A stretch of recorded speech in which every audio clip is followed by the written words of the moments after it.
Hey, hello, I'm Kråkan, also known as Corvus Cornix, so welcome to Yacc, yet another Crowcast where I pick a game, I play it for a week, and then I'll talk about it. This week's game is Snoopy's Silly Sports Spectecular. Try saying that 3 times fast.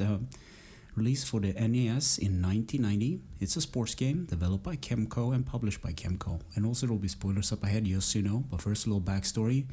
This game looked really interesting, and I don't think I played any Snoopy games for this podcast, so not that I can remember anyway. So as you start up the game, you're introduced to a little cinematic sequence where Snoopy flies a pink plane from one cloud that's having the Statue of Liberty to another cloud that has the Colosseum. So I'm guessing you would say to Italy.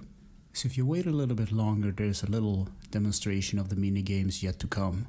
So there are different modes that you can select while starting. You can select one player select, or 2 player select, which is you pick the minigame you want to play, or you can play 1 or 2 players total, which just goes through the minigame one by one.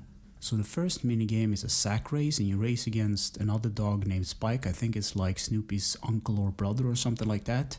So you're in a sack race, first to the finish line wins, and you try to avoid manholes along the way, and the judge is this yellow bird called Woodstock. He was in the Peanuts series. I remember that much at least. So you move Snoopy with the D-pad and you jump with your sack with the A button. You don't want to tap the button as fast as possible. You want to get down into a rhythm. It's kind of hard to explain, but once you get it down, it's actually kind of fun. So the second event is boot throwing, and you're at the Colosseum trying to throw a yellow boot across the Colosseum grounds. And you do that by rotating the D-pad and you let go with the A button. You can either rotate the boot slowly or fast. And I couldn't get down like the timing for it, and it's kind of funny because if you throw the boot backwards, it counts as a fault. I did that a couple of times, and sometimes the boot just went straight up, and I'm like, how do you even do this? I managed to fling it like halfway. Apparently there's like a max limit you can throw the boot and like a minimum limit, so you're just gonna get down with the timing, I guess. So the third event is pogo. You're on a pogo stick trying to jump over some hurdles. You jump by holding the A button, and this is kind of a janky or weird thing. You have to let go of the A button and push forward on the D-pad to jump over the hurdle, and you can't go back with the pogo stick. So at the first when I tried this game, I did the select mode or whatever, so I could just retry. You don't want to press the D-pad too much while moving forward, because then you will get momentum and crash into a hurdle, and that will count as a foul. So there's a really cool thing. I watched a speed run of this, or someone that was really good, and they can actually just do the whole course in like a full force thing. I had to just inch my way up to the hurdle and then okay, now I have to do this jump. But it's a good thing because this event is not timed, and once I got through with it, I actually felt good about myself for once. So the fourth event is overboard. You're on the Venice canal in a gondola, and you're supposed to push your buddy Spike into the water, or him. So you press forward on the D-pad and A to push. There is really no strategy to this thing. Apparently there is a balance thing you have to do with the canoe or the gondola, because it's on the water and everything. I didn't even pay attention to that, and it seems at random if you win or lose at this game. I don't know. So the fifth event is Pilo Pizza, and you move a stack of pizza pies and you try to cross to the finish line. So you want to tap the D-pad, you don't want to hold it, because then you drop all the pizzas. But the funny thing about this stage is that the Tower of Pisa is in the background for some reason. So I guess pizza, it's part of Italy. That's a thing, right? Oh yeah, and this event is also timed. I forgot about that. So you have to slowly move fast, if that makes sense. So the last event is river jump. So you run along the shoreline, you tap the E button repeatedly to run fast, and you're supposed to press the B button when you get near the water source, like the river. And it's like 1 pixel or something you have to hit precisely, and then Snoopy kind of goes up, and then you have to let go of the button and press forward or something like that. I only made it halfway, and then I fell into the water, and it's kind of funny watching other people playing this on YouTube, like a Let's Play or whatnot, and they tried for 30-40 minutes and couldn't find that little dead pixel that you're supposed to jump with the cane and kind of get over it or whatever.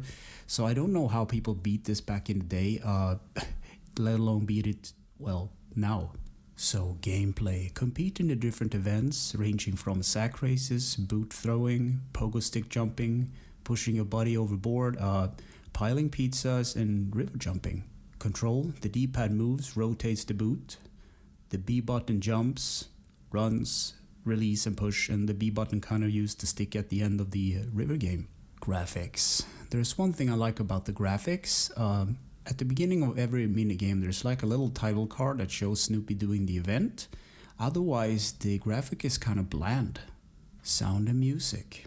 Hiroyuki Masuno made the music for this game, and it has one good track. It's the Pile of Pizza track, and that's about it.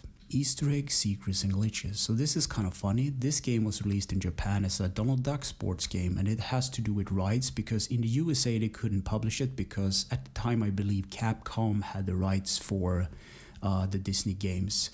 So, but another funny thing about this is that technically this is like a plain ripoff of another Atari game called Alternate World Sports or Alternate World Games, and it's just like they took the idea and ran with it, I guess. So in conclusion, I wrote, no, avoid this game. It looks fun, but it really isn't. It's hard to figure out how to play the events.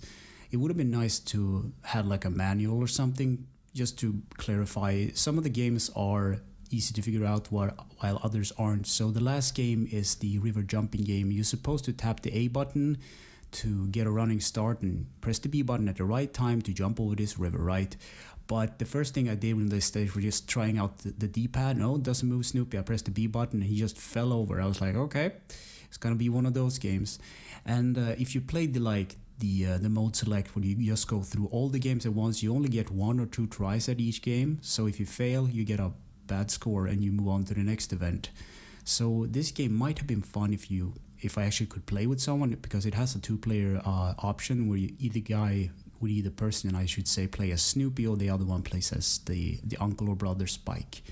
But otherwise, I can't really recommend this game. Some of the events were kind of fun when you figure them out, but it's not my type of game, I guess. It was a silly sport game, I give it that, but not much more than that. So anyway, thanks for listening and or watching, and take care.